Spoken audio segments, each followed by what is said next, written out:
Hey, what's up, folks? Welcome to another edition of Football Theory. I'm lifetime Longhorn Rod Davis. Of course, pleased to be joined by the coach, former high school football coach at Burnett, Capel, Brownwood, Belton, Rotan. Also played college football at Abilene Christian. Coached there as well. Coached on the staff at University of Texas for multiple seasons under multiple head coaches. He is our coach. Pleased to be joined by Coach Bob Shipley. Also, don't forget, you want to find out what he's doing these days? ShipleyRanches.com. What's going on, Coach? How you doing? Hey, good, man. Doing good. Had a little rain last week. It's all good. Earlier this week. Yeah, man. We need it. Trust me. It's hopefully bring in some cool weather, but I don't think so, man. Triple digits is they're upon us, Coach. It's about to happen. I know. I'm ready for that first fall cold front. This year's second week of June. It's gonna be far away, Coach. It's getting hotter earlier. It seems to be the case. But either way, that means at least we're right before football season gets. That's right. That type of that summer workout weather. You remember that, Coach? Oh, yeah. I want to get into some, and we'll get into some. Obviously, we'll give a shout out to our sponsor here in just a second. But I want to get into Johnny Nanson's resume a little bit.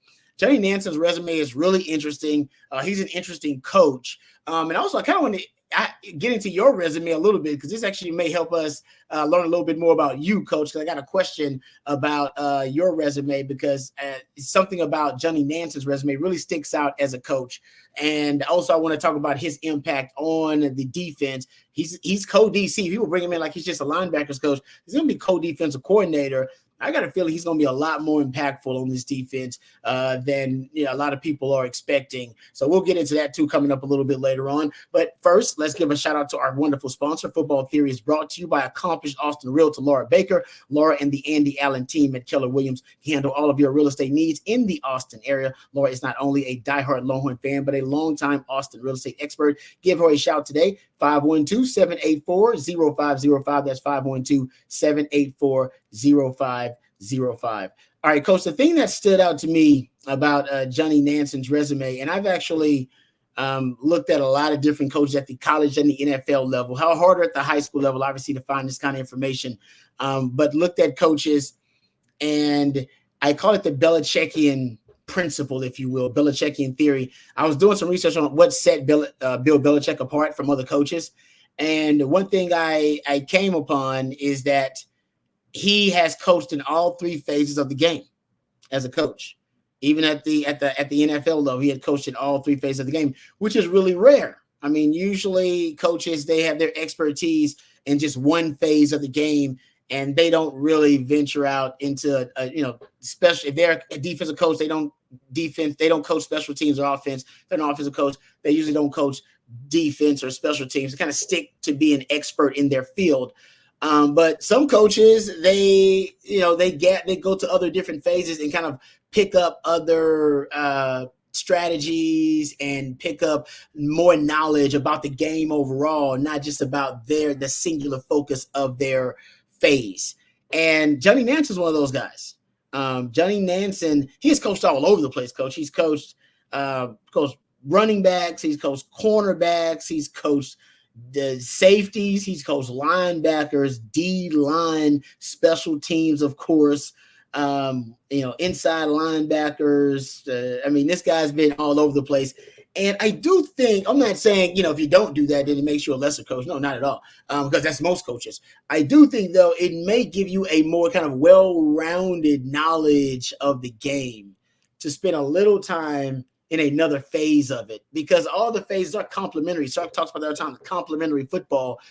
It's hard to accomplish, but I think also there is merit. I think there is, an asset in having knowledge in another phase game, especially in one like offense and defense where you're going head up against one another, and then learning what the offense is trying to achieve, how they're trying to achieve it, what they're trying to do with different concepts and cheat codes, and how they're trying to manipulate the defense. And once you learn some of that, they're all kind of the basic concepts. Once you learn them, then on defense, you can build and construct your defense and blueprint with some of those automatic offensive cheat codes built in and fail-safes built into your defense.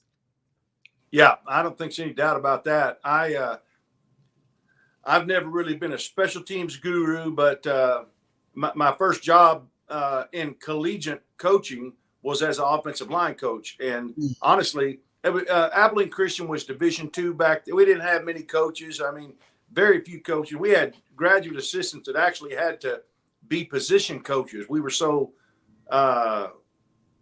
badly funded. And so I came in, I was going to be the running backs coach. And then we got talking about some offensive line stuff. And I've always liked that, but I never played it, never coached it. And the coach said, man, you pick it up pretty fast. How about you coach an offensive line? I said, wait, what? And I got with the University of Texas offensive line coach at the time in 1988 was Bryant Poole. Wow. And so anyway, I spent some time with him. I spent some time at the Dallas Cowboys training camp, a week out there with those guys. Tom Landry's last year as the head coach, and spent time with their offensive line coach and just tried to immerse myself in it. And, man, I just thought I knew football. I thought I was a pretty decent football coach. I didn't know anything. It's just amazing. It's amazing how much it helps you as an offensive coordinator, as a running backs coach, quarterbacks coach, whatever it is. You know, I used to be one of those kind of guys that just say, well, here's what we're going to do. Well, how are we going to block it? Well, just block it. Just block them, you know. Well, it's not quite that easy, you know. And so when you look at his resume and the fact that really I don't know coaching quarterbacks helped him as much as a defensive line coach as coaching the running backs. You know, he was a running backs coach at USC, and they had some pretty good running backs on that team when he was there. Yeah. And he just I just think it's a great hire. You know, he spent 7 years or so, I think, with Sark, hadn't he, previously. So they know each other pretty well. And, you know, he's made an impact everywhere he's been. And I think that he is just a ball coach. If you just coach running backs and that's all you've ever coached and that's all you're going to coach, well, that's okay. I'm not saying you can't be. You can be very successful doing that, but you don't really understand the game until you've been a coach on multiple positions and both sides of the ball. And I think that's what Johnny brings to the table. I totally agree with you, Coach. That's a great way of putting it. Because I do. I mean, and you let me know, Coach, how many positions have you coached throughout your career? You just talked about the offensive line, especially, but what other positions have you coached? Yeah, well, I've coached offensive line in college. I've coached quarterbacks in college. I've coached running backs in college. I coached assistant defensive line with Oscar Giles, and there you go. And coached linebackers in high school. Coach quarter, you know, I've coached a lot. I never have coached a secondary. I wasn't ever smart enough to coach a secondary. Get out of here, Coach. I never was smart enough to coach. You ran out of time, Coach. You just ran out of time. Too many moving parts. You know? O-line got more moving parts than the secondary now. I don't know about that. It may be a little closer together. It's easy. I'm just telling you, it's easier to coach on the offense because you know what the play is. You know what's happening. You don't have to react. You do have to react on blitzes and stunts and so forth. But when you go to the line of scrimmage, you know what's coming, you know, especially if you can read, you know, if you've identified the defense and what it's going to be. Defense, you don't know if it's run, pass, trick play. I mean, there's just so many things that can happen defensively. To me, it takes a lot.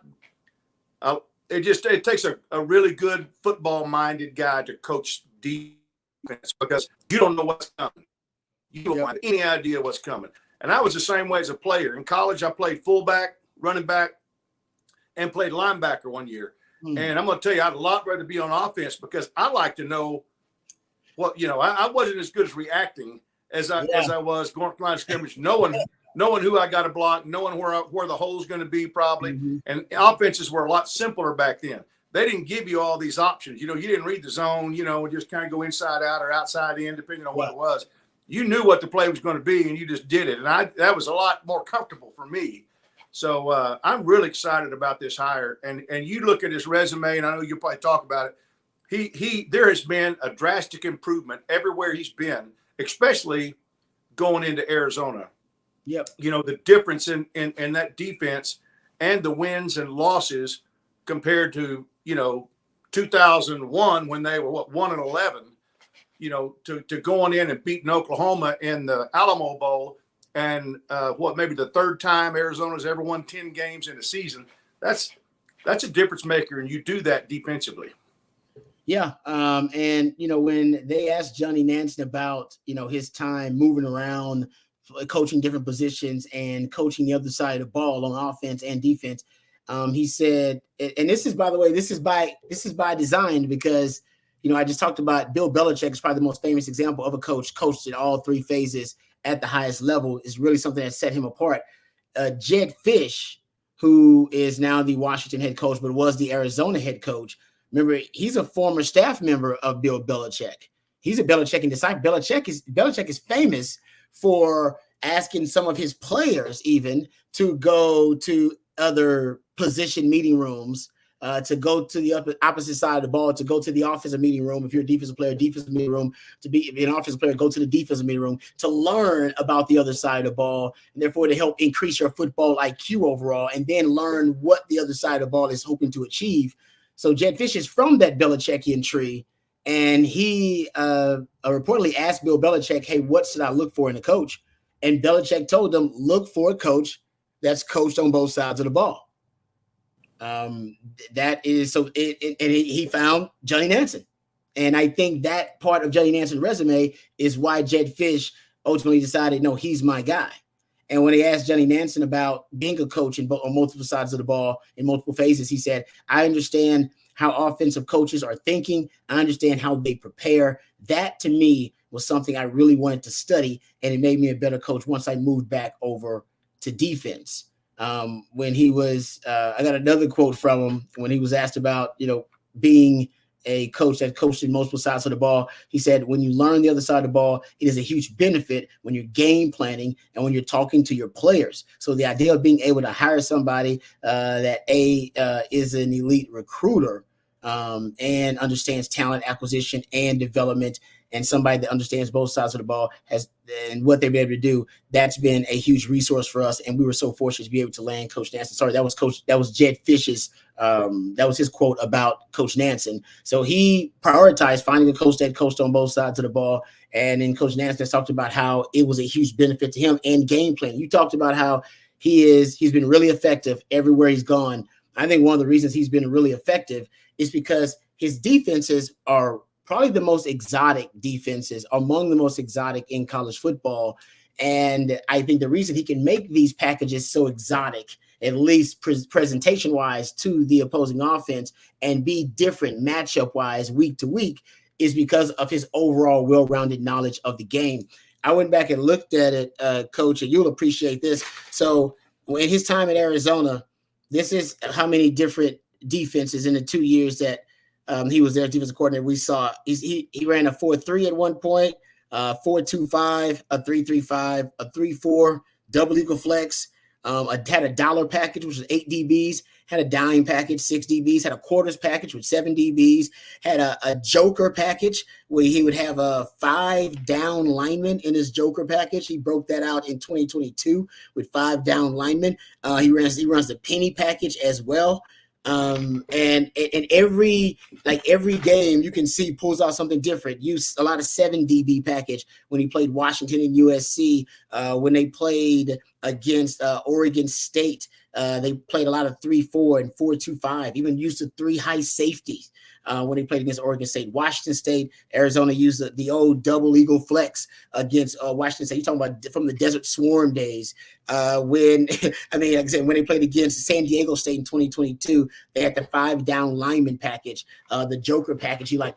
He's got exotic looks all over the place. And my belief is that he's going to bring that to Texas. And that's going to be the Johnny Nansen influence. PK's defense is great, but it's a pretty static defense. He doesn't have a lot of variety in his defense, and maybe feel like he doesn't need a lot of variety in his defense. But I do think PK will be open to the idea of bringing in some more exotic personnel groupings, personnel packages, sub packages to help his defense, especially the pass defense, because that's what Johnny Nansen did really well. He went up against Michael Penix, Caleb Williams, Cam Ward. He went up against some of the best quarterbacks in all of college football and held all of those guys to under their season averages. Some of them had some of their worst performances versus that Johnny Nansen defense.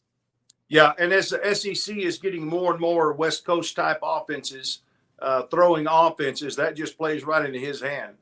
The only, if somebody asked me what's the one concern you have about Johnny coaching defensive line in the SEC? Well, he probably hasn't seen. I mean, he's been he's been in Utah and California and Arizona and all these places. But how many of those teams out there line up and just try to, and hang their hat on the running game? How many successful teams out there? Not that many. And thankfully in the SEC, there's getting to be fewer and fewer of those type teams. But the one concern I would have, is, stopping a power running game in the SEC. Not as big a deal as it used to be, as I said, but it's still something I'm sure he's up for. I'm sure he can handle it. But that's one thing that he's probably going to see a little more of than he's seen earlier in his career is teams that have the huge offensive linemen. They have the big, fast backs that can run over you or run around you.